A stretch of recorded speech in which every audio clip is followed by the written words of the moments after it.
ఈరోజు ఆ చర్యలు కూడా చేపడుతుందని మీ అందరికి తెలియజేస్తున్నా. అదేవిధంగా సోదరులారా, పదే పదే గతంలో 10 సంవత్సరాలు ఏలిన వాళ్ళు ఈ ప్రభుత్వం గురించి, ప్రజా పాలన గురించి, వాళ్ళ దగ్గర ఉన్న అక్రమ సంపాదనతో మీడియాలో కావచ్చు, సోషల్ మీడియాలో కావచ్చు, కొన్ని తప్పుడు వార్తలను ప్రసారం చేస్తున్నారు. నేను మీకు గుర్తు చేయదలుచుకున్నా, ఆనాటి ప్రభుత్వం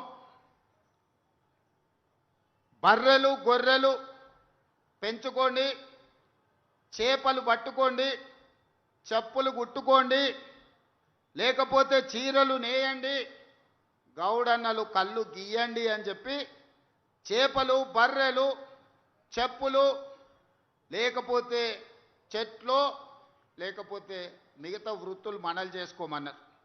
ప్రభుత్వం వీటికే మనల్ని ప్రోత్సహించింది ఆనాడు. రాజ్యాలు మాత్రం మనము బర్రెలు గొర్రెలు పెంచుకొని, చేపలు పట్టుకొని, చెప్పులు కుట్టుకొని, చెట్లు గీసుకుంటుంటే మనమందరం ఏం పని చేస్తే వాళ్ళ పిల్లలు రాజ్యాలు వెళ్తారని ఆనాటి ప్రభుత్వం చెప్పింది.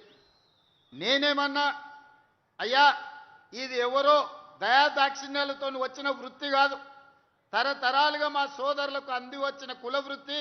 వాళ్ళ తండ్రులు, తాతలు, ముత్తాతలు 10 తరాల నుంచి ఈ వృత్తితోనే జీవనం సాగించిండ్రు, పిల్లలను చదివించుకున్నారు.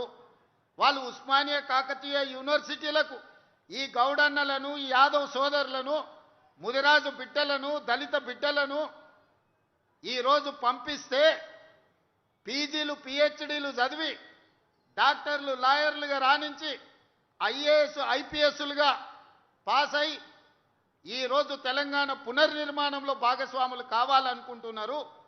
వాళ్ళందరికీ మేలు జరగాలి, దానికోసం మా ప్రభుత్వం ఉంటుందని నేను చెప్పిన.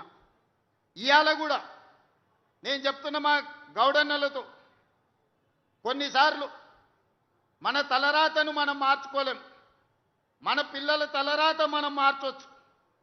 మనము తెలుసో తెలియకనో, చదువు వచ్చో రాకనో, మనకు వసతి లేకనో, ఆనాడు చదవాలన్న ఆకాంక్ష ఉన్నా తల్లిదండ్రుల పేదరికం వల్ల చాలామంది గౌడ సోదరులు నల్గొండ, మహబూబ్నగర్ జిల్లాలల్లో కులవృత్తికే అంకితం అయిపోయింది. ఊర్లల్లో బర్రెల కాడికి గాసం పోయినరు. కానీ ఇవాళ చైతన్యం వచ్చింది. ఇవాళ చదువుకుంటున్న మా మిత్రుడు మధు యాస్కి గౌడ్ ఇక్కడనే ఉన్నాడు. మదన్న అమెరికాకు పోయి పెద్ద ఎత్తున ఒక న్యాయవాదిగా రాణించి ఈరోజు అమెరికా నుంచి వెనక్కి వచ్చి పార్లమెంట్ సభ్యుడయ్యిండు. ఎందుకంటే చదువుకోవడం వల్ల అయింది. చదువుకోవడం వల్లనే మధు యాస్కి గౌడ్ వందలాది వేలాది మందికి అమెరికాలో వీసాలు ఇప్పించగలిగాడు. ఎంతో మందికి తెలియని వాళ్ళకి అమెరికా పోయి దిక్కుదోచకుంటుంటే అమెరికాలో వాళ్ళకి దారి చూపించిండు. ఎందుకయ్యా అంటే చదువుకున్నాడు కాబట్టి చేయగలిగాడు.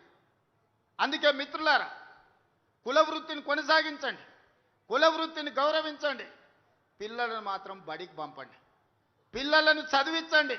నర్సరీ నుంచి 12th క్లాస్ వరకు క్వాలిటీ ఎడ్యుకేషన్, న్యూట్రిషన్ ఫుడ్ ఇచ్చే బాధ్యత రాష్ట్ర ప్రభుత్వం తీసుకుంటుంది. ఎన్ని వందల కోట్ల ఖర్చైనా మా బట్టి విక్రమార్క గారు వెనకడుగు వేయకుండా గ్రీన్ ఛానల్లో మీకు డబ్బులు ఇస్తాడు. ఒకప్పుడు నర్సరీ, ఎల్కేజీ, యూకేజీ లేదు.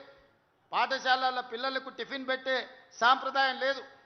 మధ్యాహ్నం అన్నం పెడితే దొడ్డు బియ్యం పెట్టి పల్చడి సాంబారు వస్తే పిల్లలు తినబుద్ధి కాక తిన్నా వామిటింగ్ చేసుకునే పరిస్థితి. ఈరోజు highest quality, the best fine rice ఈరోజు నేను, మా భట్టి గారు, మా మహేష్ గౌడ్ గారు, మా పొన్నం ఏ సన్న బియ్యం తింటున్నామో ఈరోజు ప్రభుత్వ పాఠశాలల్లో ఆ సన్న బియ్యమే పిల్లలకు ఈరోజు అన్నం పెట్టిస్తున్నాం.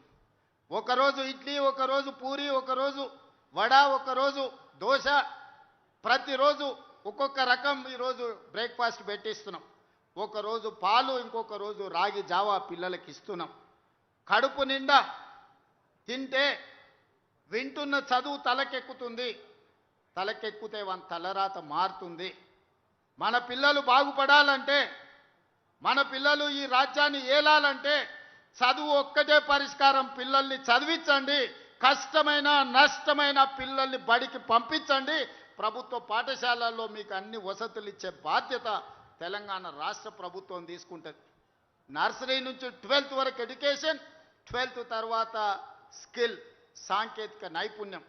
సాంకేతిక నైపుణ్యానికి అవసరమైన ఏటీసీలు కానీ, పాలిటెక్నిక్ కానీ, స్కిల్స్ యూనివర్సిటీ కానీ అన్నీ మీకు ఇచ్చి ఏటీసీలో చేరే వాళ్లకు నెలకు 2,000 రూపాయల స్టైఫండ్ ఇచ్చే బాధ్యత రాష్ట్ర ప్రభుత్వం భట్టి గారు తీసుకున్నారు. కాబట్టి పిల్లల్ని చైతన్యం చేసి సాంకేతిక నైపుణ్యులు చేయండి. జర్మన్, జపాన్, సౌత్ కొరియా లాంటి దేశాలలో యావరేజ్ స్టూడెంట్ కూడా 1,50,000 నుంచి 2,00,000 రూపాయల జీతం వచ్చే పరిస్థితి ఉన్నది. మీరు కష్టపడ్డారు, మీరు చెట్లెక్కిండ్రు, చెట్టు మీద నుంచి పడి నరుములు ఇరిగిపోయిన వాళ్ళు చాలా మంది ఉన్నారు, ప్రాణాలు పోయిన వాళ్ళు ఎంతమంది ఉన్నారు. అందుకే మీ కాటమయ్య కిట్టు ఇబ్రాహీంపట్నం వచ్చి నేను ఇచ్చిపోయినా. సోదరా, నీ దగ్గర ఉన్న కాటమయ్య కిట్టే కాదు, అది మా పొన్నం ప్రభాకర్ ఇచ్చిందే కదా. 50,000 కిట్లు ఇచ్చిన కాటమయ్య కిట్లు. ప్రమాదవశాత్తు చనిపోతే కుటుంబానికి 5 లక్షల రూపాయలు ఇన్సూరెన్స్ ఇచ్చిన మీ పట్ల ఈ ప్రభుత్వం ప్రేమతో, మీ పట్ల అభిమానంతో ఈ ప్రభుత్వం ఉన్నది. మీరు ఎక్కడికి పోవాల్సిన పనిలే.